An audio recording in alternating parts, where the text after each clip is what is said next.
Sa aking mga viewers, subscriber, welcome to my YouTube channel, Hermotech. Sa ngayon mayroon tayong isang amplifier na concert. Ayan, concert lang yung brand niya. Ngayon walk-in lang ito rito at ang complaint niya ay wala raw sound. Ngayon titingnan natin kung may power pa ba. Yan, concert siya. Yan, maliit lang ito. Ngayon ang gagawin natin ay lagyan natin ng speaker to para malaman natin kung testing muna natin bago buksan. Lagyan natin ng speaker. Sana ba yung mga wire ko? Ito na. Lagyan natin ng, kasi pagka ganyang walang sound, titingnan natin baka sa volume lang o kaya may problema yung kanyang amplifier. Karamihan talaga sa mga bago ngayon, volume ang nasisira eh. Madali lang talaga masira. Ewan ko ba bakit ganyan na ngayon. Mabilisan na lang talaga. Ayan. Lagyan natin left and right. Pangbahay lang ito, maliit lang.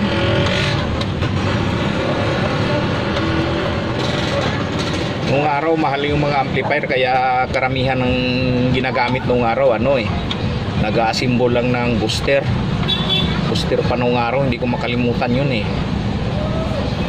Panay ang assemble ko ng booster noong araw. Pero ngayon yung booster wala na, kasi mura ng amplifier ngayon mula nung pumasok yung China. Ayan na, ipa-plug na natin. Yung kanyang plug ay may putol pa oh. Ngayon papalitan natin ng cord to. Ang dami kong cord dito eh. Ayan oh. Yan. Ayan natin, testingin muna natin. Titingnan ko kung may power ba. Pa-plug ko na. Andito na. Saan ba yung outlet? Ayun. Ayun, umilaw na siya. Ayan, may power pa naman. Ayan. Ayan oh. Ngayon salangan natin ng USB player, yung USB pala. Kasi mayroon naman siyang saksakan. Tingnan natin kung may sound. Ayan, tayo natin mag-play. Ayan na. Ayan.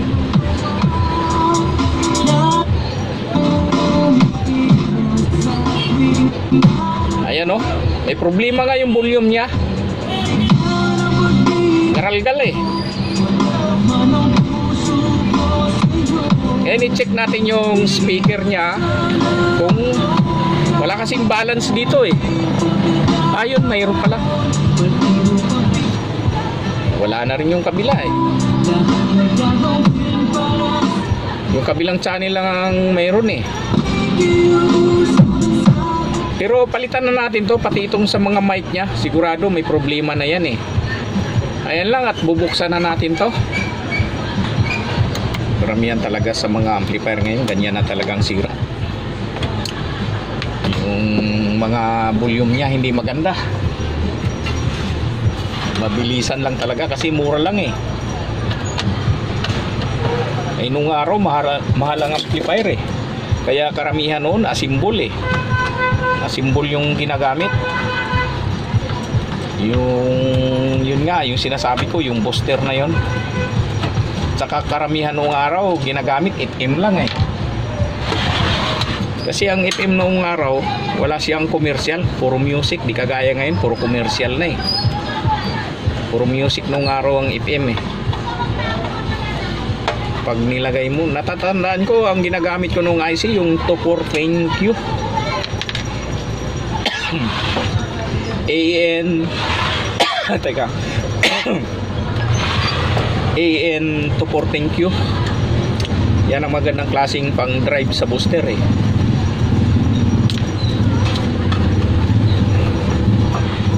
Yan na.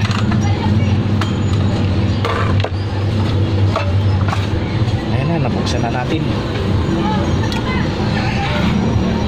Ayan siya oh. Maliit lang yung power niya kasi maliit lang naman talaga eh. Maliit din ang transformer niya. Ngayon dahil sa okay naman yung pinaka-amplifier niya. Ayan. Ayan. Didiretso na tagagad tayo dito sa sa mga volume niya. Palitan na natin to. Ayan, dahil gumagaral-gal na eh, kakalasin natin tong pinaka ano niya, harapan niyang takip.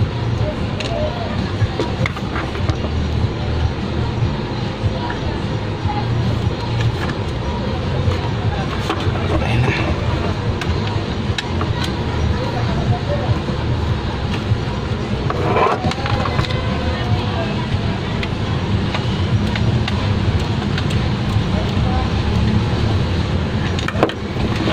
Ayan na. Ayan, nakalas ko na. Ngayon, tatanggalin natin to lahat. Papalitan natin to. Pag pinalitan natin to, babalik na sa dati to eh.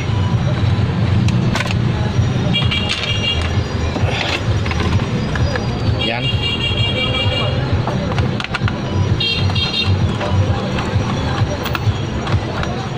Sa mga baguhan natin, simple lang naman pagpalit nito eh. Pwede nyong ano ito eh, pwede na rin kayong magpalit ito. Mayroon lang kayong panghinang na may nabibili naman ito sa mga electronics to nabibili, o kaya sa online na ngayon mayroon na eh. Yan.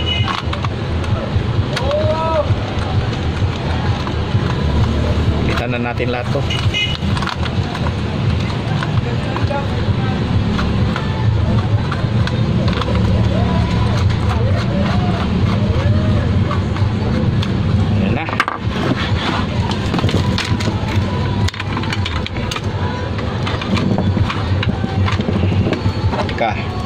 Marami pang screw ah.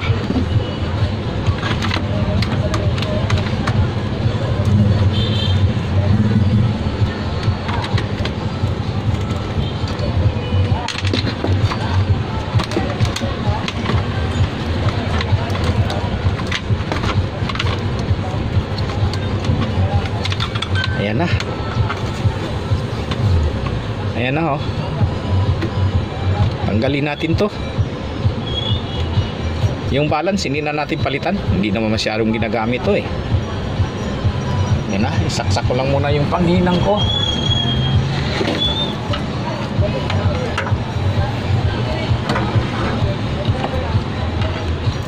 Yan na. Kalasin na natin tong pinakamin niya.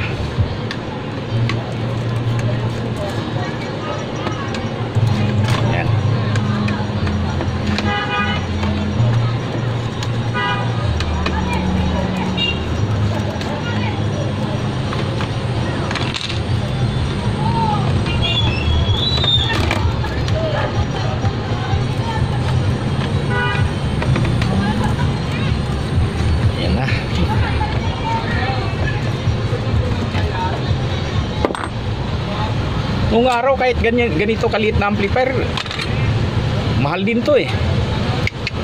Ibang klase yung volume niya. Wala akong volume na ganito yung paa. Ngayon gagawa na lang natin ang paraan yung mga volume. Ang mga volume ko rito yung straight lang eh. Gagawa na lang natin ang paraan to.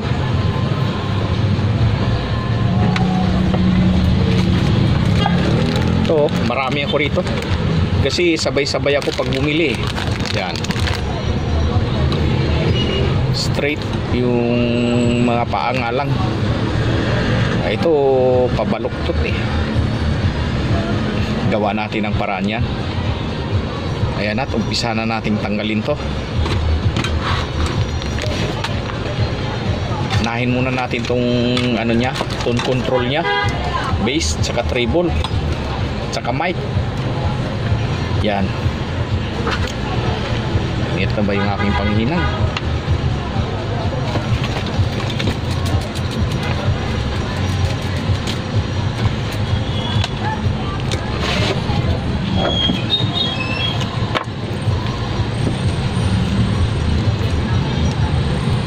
Kailangan pag tinanggal natin ito, pasadahan muna natin ng ano, inang, kasi yung ginagamit nilang ano, soldering lead ay yung ano eh, yung kailangan yung soldering iron mo mga 60 watts eh.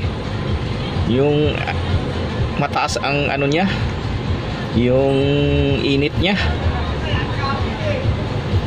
Kaya ang ginagamit kong soldering lead ay 60-40. Maganda yung kahit 30 watts lang okay na eh. Madali lang siyang lusawin. Hindi kagaya yung ibang number, matagal eh. Ayan na. Ayan na siya oh. Tanggalin natin yan.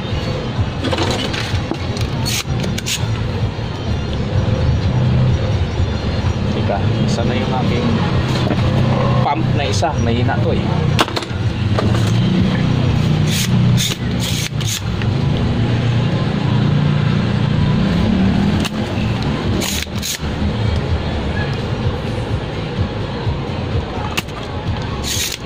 Yan.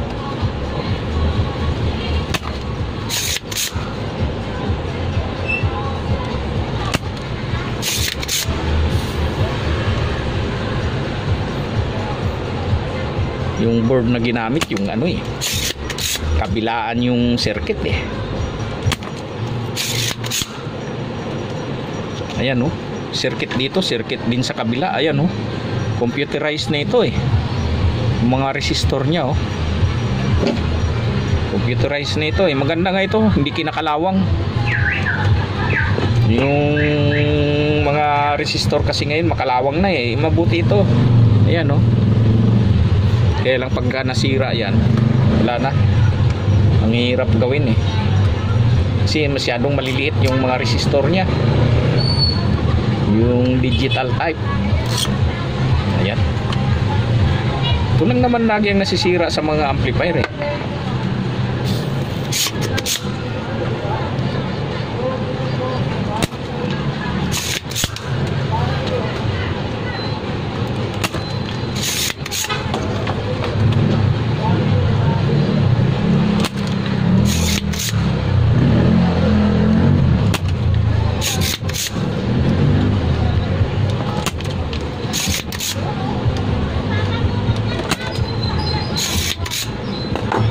Yan sa mga baguhan natin, pagka ganito, mahirap talaga tanggalin to. Pasadahan nyo muna ng ganyan. Yan. Mahirap tanggalin tong pag ganitong klaseng board, mahirap magtanggal ng mga pisa. Tapos initin nyo ng yan, pag ganyan-ganyan lang, tapos silahin nyo sa ilalim. Ayan. Tapos kabila naman. Yan. Pagka wala na yung halimbawa, natanggal nyo na to, pwede nyo nang ipump. Kasi mahirap ipump pag nakasalpak pa ito eh. Kasi double to eh. Hanggang ilalim kasi ang hinang nito. Ayan oh, tagos hanggang ilalim. Kaya mahirap ipump yung ganyan. Ngayon madali na lang isang ipump kapag natanggal na yung volume. Ayan, bilis lang. Yan sa mga baguhan natin. Pero sa mga veterano, sanay na eh. Hindi na nila kailangan to. Kaya lang kailangan din nating ituro sa mga baguhan para kahit papaano mayroon din silang guide kung paano yan tanggalin. Kasi minsan pagka hindi mo alam, pati board nasisira eh. Ayan na.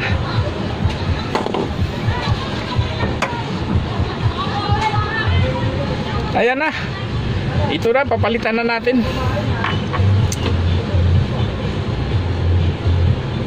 Pagka hindi ka marunong magtanggal nito, nako, masisira ang board nito. Ganitong klaseng board na kabilaan yung hinang.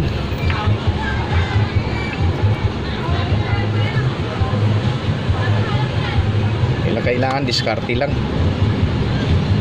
Pagka pisahin nyo na lang yung lumang volume, tapos isa-isahin yung hugot yung paa nya. Pagka sa mga baguhan natin hindi talaga marunong, ang hirap ngang itusok eh.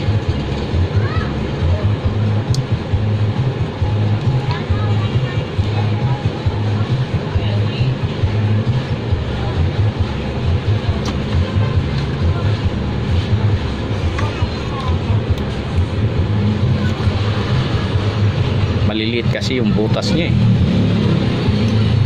Ayan. Ayan na siya.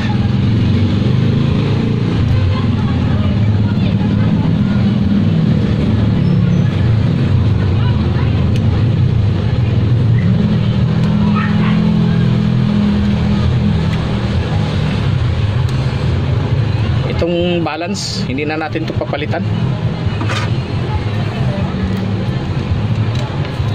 Ayan, hinangin na natin.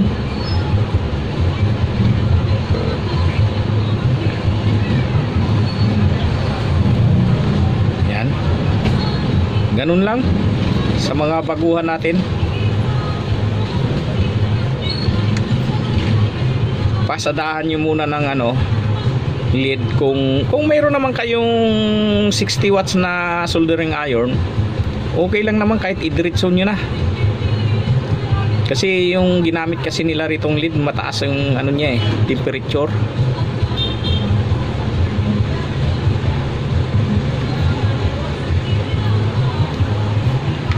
Ayan na. Sana yung aking brush.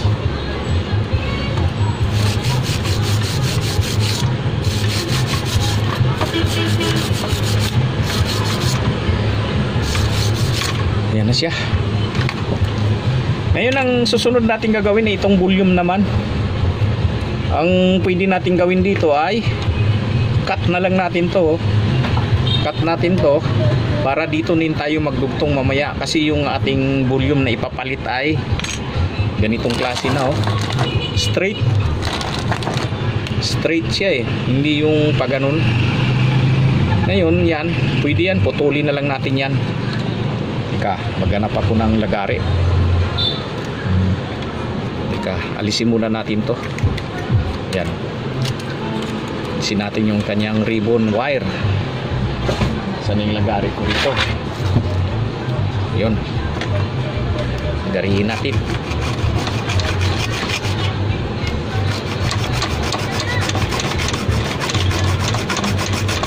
Pero kung mayroon naman kayong straight na volume, pwede rin naman hindi na putulin to kaya ako kasi wala bihira lang kasi ako magpalit ng ganitong klaseng volume karamihan yung straight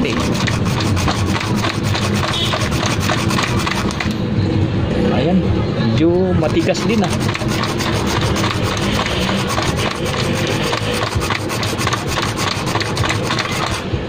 bihira lang ako nakakaayos nito Ayan, malapit na. Ayun na, putol na yung isa. Ayan na, putol na lahat. Ngayon, tanggalin natin sa hinang yung natira.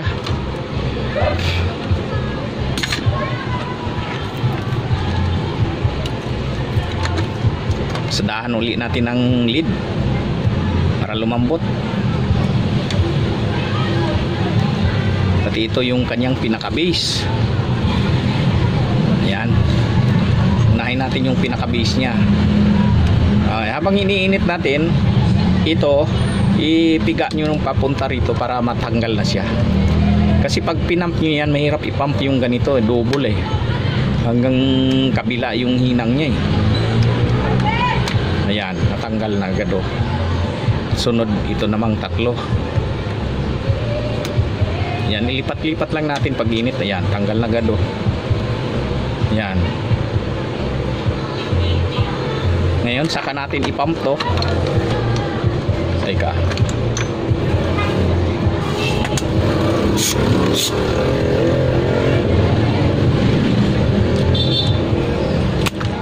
Yun. Okay na okay.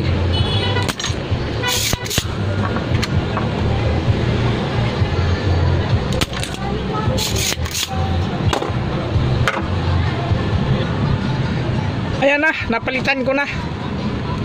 Ito na Yan, bali hininang ko lang dito. Ganon din yung kabila. Ayan siya. Hininang ko na lang din yung pinakadulo nya. Ngayon ang gagawin natin ay isasauli na natin to para may testing na. Ayan, isauli na natin.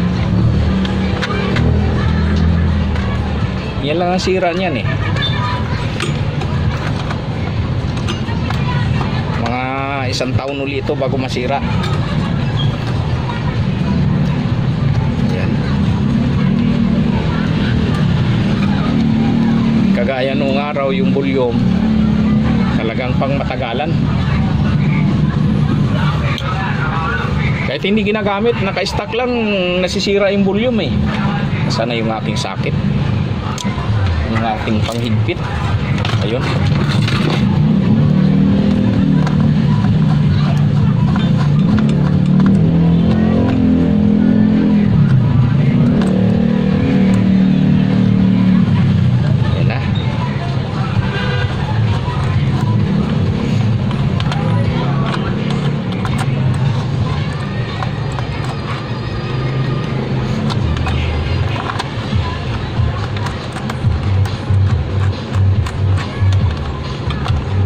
Yan, isa na lang.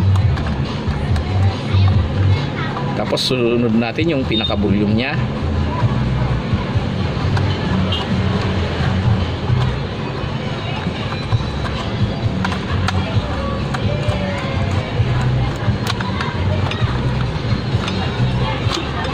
Yan. Ito naman.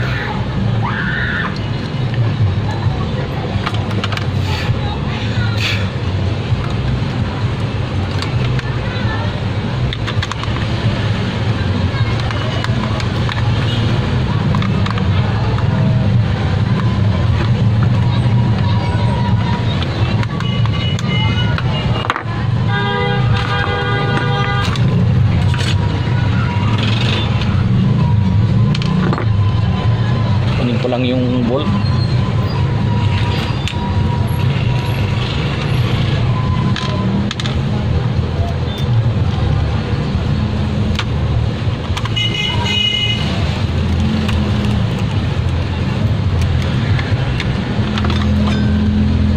Teka,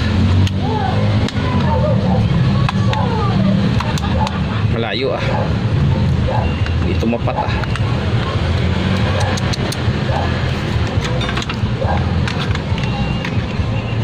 Teka,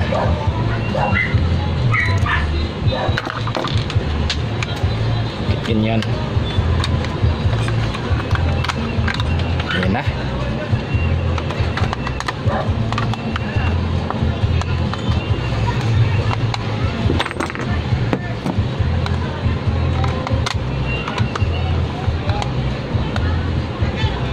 Yan.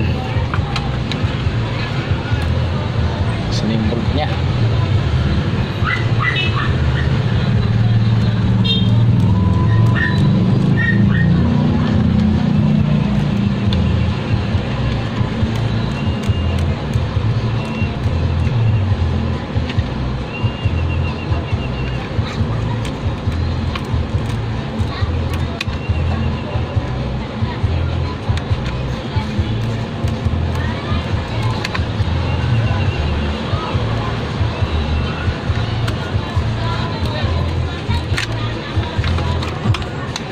Ayun, tumapat naman.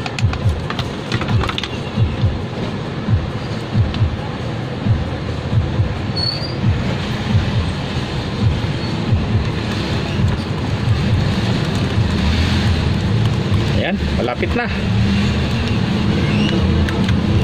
Straight dito ah.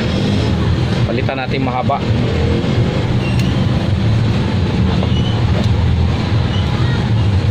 Yung mahaba.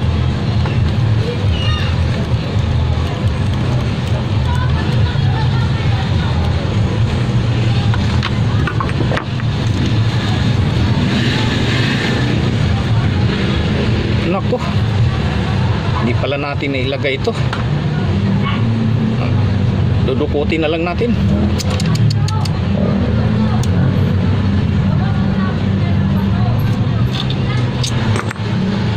Talaga minsan eh.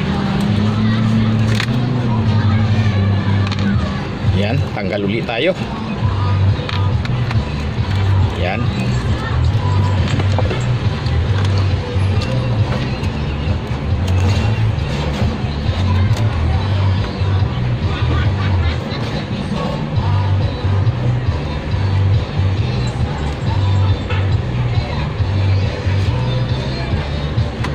Sana yun?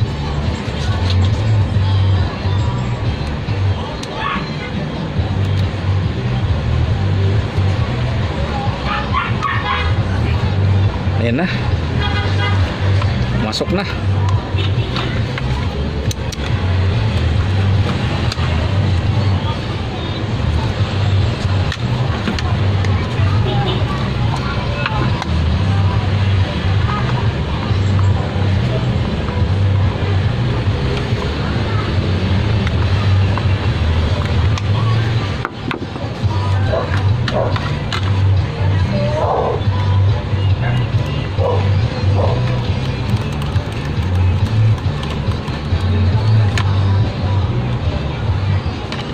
Ayan, malapit na.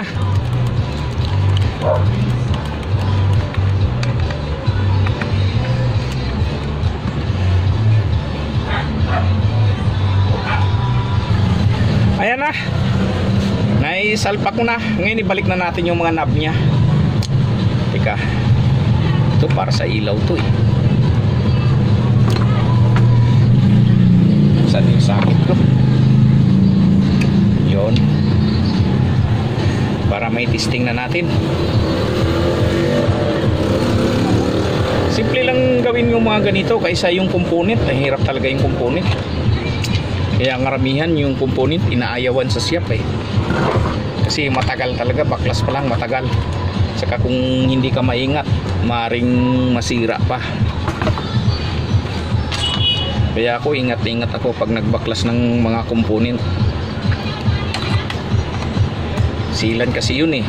Kasi lahat dipindot eh. Di kagaya nito, manual lang eh.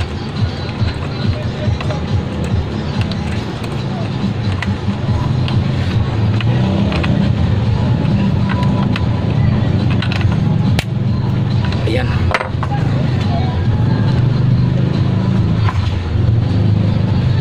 Saan yung knob niya?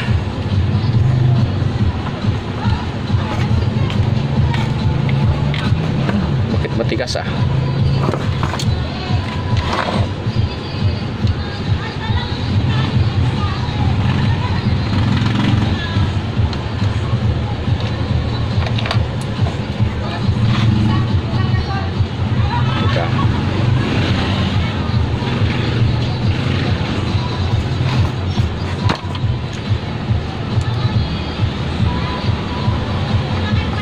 Meron kasing pinaka-pointer to eh. Ayan, yung tandaan niya kung nakaano na ba, naka-pull na. Kaya hinanap ko yung pointer niya.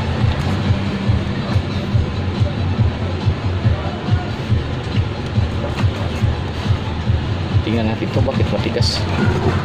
Malata sa sintro ah.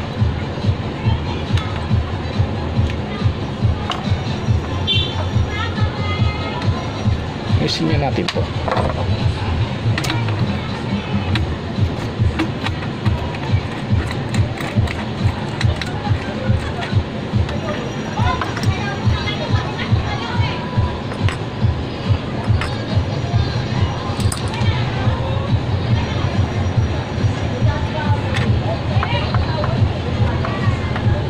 Diba? Tumabingi yung ilaw niya eh. Sungkutin niya natin yun. Sana yung maliit yung screw dito.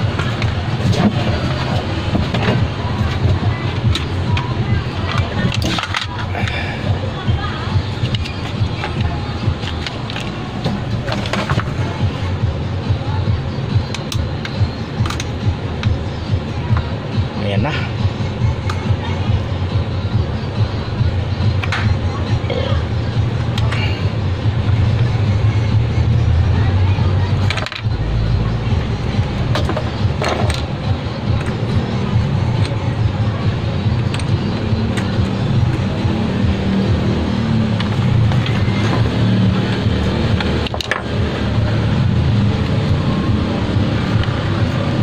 Malambot na.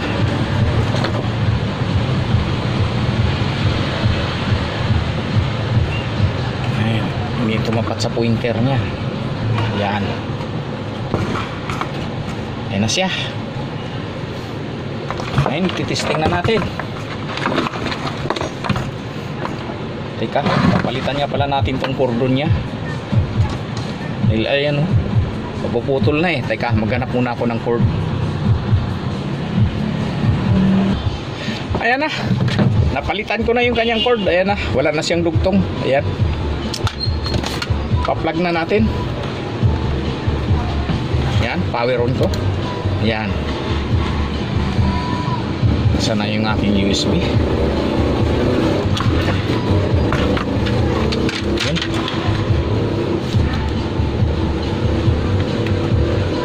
Ayan. Ayan na. Ayan, okay na siya. Hindi na siya gumagaralgal. Tapos yung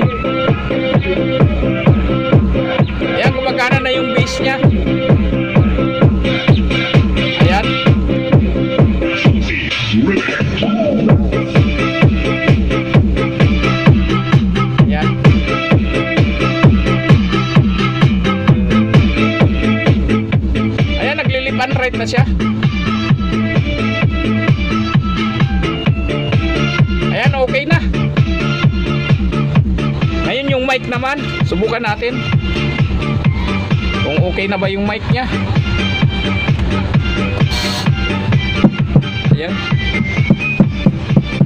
Low. Lagyan natin ng eco. Saan ang eco nito? Ayun. Ito. Low. Yan. Low. Kabila. Low. Yan, okay na.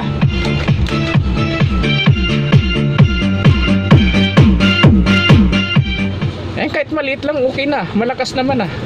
Saka maganda ang tunog niya, hindi siya basag.